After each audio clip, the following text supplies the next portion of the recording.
Okay, this is the extracurricular meeting on February 6th, starting at 6:55 p.m. This is Mrs. Bell. I have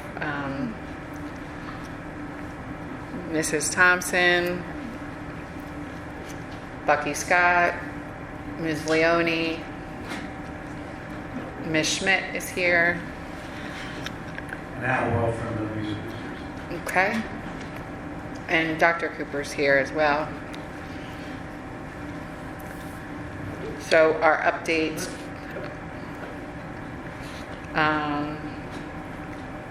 Do we have a general update extracurricular, or are we starting with winter sports update? Yeah, junior winter sports update. Girls and boys swimming will finish up tomorrow. You're not very loud. Sorry. This is working. I'll get a little closer. Maybe I hit that. Turn her way up. Boys and girls swimming will finish up tomorrow at right before the league, and then they'll head into playoffs next weekend. Girls basketball has already finished up. They finished up Friday. Boys basketball will finish up this week. Girls bowling and boys bowling have one more league match on Thursday with Twin Valley. Girls bowling is currently in first place. Boys bowling is currently in second place. Doing well. Wrestling has senior night and one more match on Thursday night. They'll have off for the weekend, and then they'll start on sectionals for their individuals. Okay. And we have the band update. You want to talk about that? I brought. No, this is you. That's what you're approving for what goes on the agenda. Okay. So you submitted a proposal for district rules for purchasing a new Yamaha brake digital piano to use at the Daniel Boone AIC. Mrs. Gray approached us looking to replace her. She has broken keys and she has to lift while she's playing. So the purchase price is $2,899. As I looked at the attached. Just looking for approval. Awesome, thank you. Donations. So we need that added to the voting meeting? Yeah, well, yeah, we can add it to, as an added consent item to the meeting for the 27th, get it approved then. Okay. Thank you. If the committee is fine with it. Absolutely. Okay. Mr. Scott, Ms. Leone, are you okay with that? Thank you. And the out-of-state cheerleading trip. Yes, so middle school cheer had another really great year. They'll be headed to nationals with board approval. I thought it was international. Oh, it's Florida. International. So it's down at Disney. They fundraise. Coach Keith always does a good job of fundraising for that trip. Expecting to go, which is awesome. We're going to pay for their bus to and from the airport. I think it's already on the agenda tonight for approval in terms of being I guess we call it a field trip. Yes, and it will be carried over to the voting meeting. Right. Yeah. Right. Okay, Exciting. great.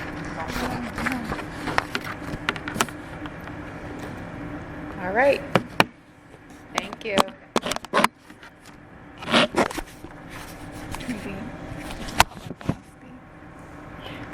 Does the public have anything on extracurricular?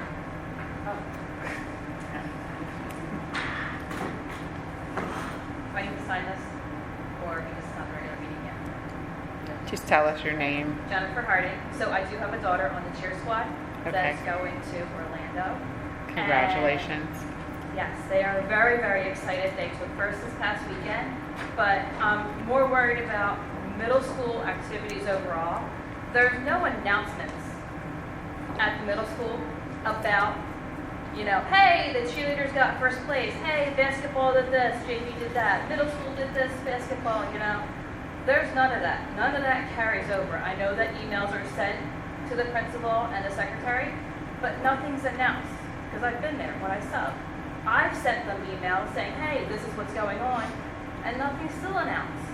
And I feel that these kids deserve to have other adults, parents, siblings, peers come and cheer them on.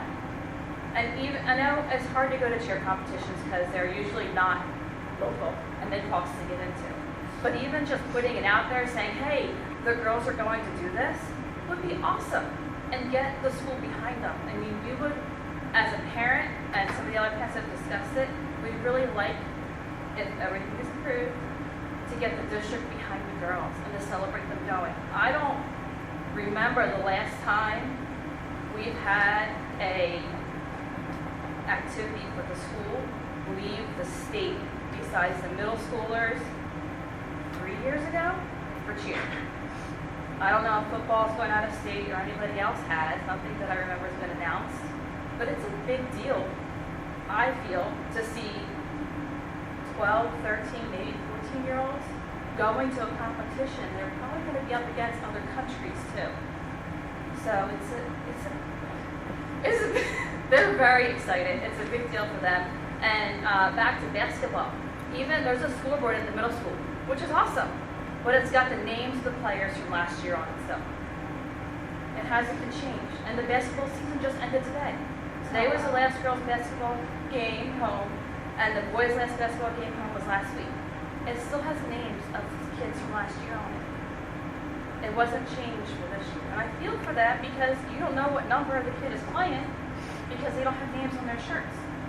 So you're going, that number isn't here. Like Grant Pingator's still up there, and I know he's in 9th grade. And there's a couple others that have moved on. I'm like, I feel for the parents too because their kid isn't getting the recognition. And with Schoology, and I know this is going way back, there was an announcement thing that you can scroll through every day, and teachers could post, coaches could post, hey, this is what happened.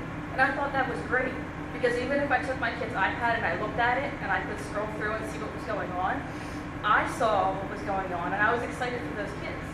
Like, our chess team for the high school beat a chess team, Wilson or something, and they were like all excited. They were like having a blast, and the advisor bought them all pizza, because it was like the #1 seed team or something. But you don't have that with Blackboard, and those things aren't coming out. Like maybe even like a weekly announcement. Like I get all the internship stuff, which is great, and I love seeing that our kids are succeeding. But I think there's a whole bit that we are missing, and I don't know. I just feel there's kids missing out, and the parents want to see what their kids are doing, and if you see that an activity is doing well, then parents might say, hey, I want to put my kid in that, instead of go to an outside organization. And we use Cheer as an example. There's Twisters, there's Heat, there's BMF, which BMF is the feeder for us, and there's Phoenix. There are 3 all-star groups within a half an hour of us. So we fight for girls that pay 3 times as much to be a part of their program when they could come to us and be middle school cheerleaders or high school cheerleaders. So I know there's other basketball like Amity AC and stuff that feed into, I don't know of any basketball all-star things, but it's probably out there somewhere. Like ice hockey. Ice hockey's hard. There's a lot of people in ice hockey that are outside of the pool. So that's my piece. Thank you. Thank you. Thank you. Shane?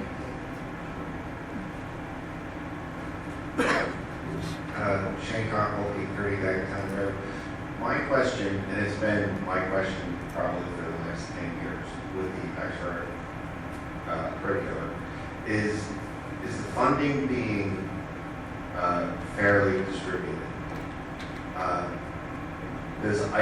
Is ice hockey funded by the school district? Do we have an ice hockey team? We don't, Because it used to be we funded. don't have ice hockey. We don't have an ice hockey club. It was disbanded before I arrived. When was ice hockey disbanded? It would have been at least 5 years ago. So there's no ice hockey team. No. What about tennis? There is tennis being tennis. funded by the school district? And what was the other one? lacrosse. So the only one that, so there is no more Danny Boone ice hockey No. club? Okay. And it was my understanding when they did have it, it was in partnership with Needleburg. Well, the way it was explained was, the parents wanted it, and they were allowed to compete under Danny Boone's school name, but it was 100% funded by the parents. Ice hockey is not a NCAA sanctioned athletic sport or sport NCAA. So my experiences in the past with ice hockey to high school level, that's the case. It's always fully funded by the members who are participating in that activity because of the lack of being a NCAA sanctioned sport. Well, under Danny Boone, it was because of the funding. They didn't have funding to add, and this was tennis as well. Tennis was funded by the parents, and so was, this is prior to you. I mean, this is back, look, like I said, this has been my question for the last 10 years about how the funding is distributed equally. I know if, and this was part of the budget, when football, if they would have went to states, like everything's covered, buses, food, everything was covered. In fact, I think it was to the tune of $10,000 was set in their budget in case they would make it. And they never made it. And this is back to Tom McGaff when he was athletic director, and he's like, well, Shane, it was never being used. And I said, well, the problem is it's in the budget and it's being earmarked for that. So it's taking away from other sports potentially using that money. You know what I mean? So I don't know how much the cheerleaders have to put out of pocket to go on this trip. But if you look at other sports like baseball, basketball, and football, usually it's nothing out of the parents' pocket. That's the way it used to be. I don't know how much is being charged to the students. My other question was with the clubs. Because everyone's paying $100, right, for an activity. And the reason why this was put in place was we were at $7 million in a deficit. And the school board was trying to figure out how to fix this problem. They cut funding from pretty much across the board, from teachers to clubs, that everything had to take a cut. And what they did was they started charging for clubs to put that in the general fund to help with offset the sports. So my daughter, when she was in elementary, with Odyssey of Wines, we had to pay, and I think at the time it was $75 for just that one club. And, you know, it was all parent volunteer. There was no teacher as, you know, getting a stipend. And it was all done at home, at someone's home that they opened up. So I really think that the school board should, like, really look in the process of how this is being funded. And I actually today printed out some of the clubs that are being charged an activity fee. And like SAD is being charged. Students Against Drunk Driving. I mean, is that really something that we want to charge parents an activity for? You have Odyssey of the Wines, which I already brought up. You have the National Honor Society. So if you do enough work and you work your butt off and you can become a part of the National Honor Society, the school district charges you. Well, the fee is, it's one fee. I understand that. Okay. And I understand it's one fee, but when you have football using around, their budget was around $80,000 a year. And they're only paying $100. And then you have someone who's, you know, wants to join the Gay Straight Alliance, they have to pay the $100. So that's my question, and it's always been my question is, when you guys are charging an activity fee, is, like, I don't know how much the cheerleaders have to put out of their pocket. They really shouldn't be having to put out much, because if it was they're paying an activity fee, right? Yes. So you would think that the parents would be treated the exact same way as if it was a football team going on the states, or a basketball team going on the states, or baseball.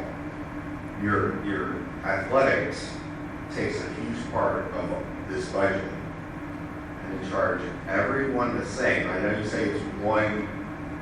Right, like you could be in 5 sports and it's the Right. same fee. But before this was all these clubs, especially the Key Club, it's all strictly volunteer. You're doing community service. I mean, I really think you guys should look into, you know, even, why are we even charging for clubs? Second is it being distributed, the amount of your sports budget and your extracurricular budget, is it being distributed fairly? Okay. So hopefully, I've been asking this for years. Hopefully I can get, you know, I'm glad, well, not glad the ice hockey has gone away, because they were a very successful team. They were winning championships almost every year. I mean, they were really a successful team, but when parents were having to pay, I think it was $600 to $1,000, and then they were charged an activity fee. They had to pay the individual school district an activity fee to be part of your, you know, your fee. So, thank you. Thank you.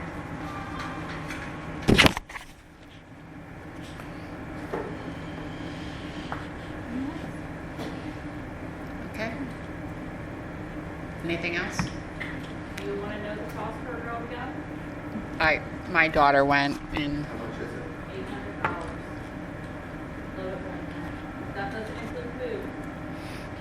That's just airfare and getting into the competition. And that's kind of my, like, they really should be charging an activity fee if their costs outweighs with any other, you know, normal, not that cheerleading is not normal, but your basketball, football, and any of those major sports, it would be covered 100%. Does football not pay anything? They don't have to pay for their uniforms or pads or. They budget for their pads, we don't pay for their pads. So the The last time they got uniforms was before I was here, they're different uniforms. so Not but they next year, reuse yeah. the uniforms every year. Yes. The cheerleaders buy their uniforms, correct? They have to buy their own uniform. So they're not reused. right, they're not reused. No, unless they can afford to pay for it, and then it goes back, and it can be used as a rental. And basketball, same thing. The uniforms are reused. Uniforms are reused. There's a schedule that we have. There's a Yeah, uniform like schedule. every 4 years, there's a schedule. Yeah, but I was just trying to see the cheerleaders. You have to buy them and you keep them. Yes, you keep them. So basketball and football, you don't. You turn them back in at the end of the. Correct. You turn them back in.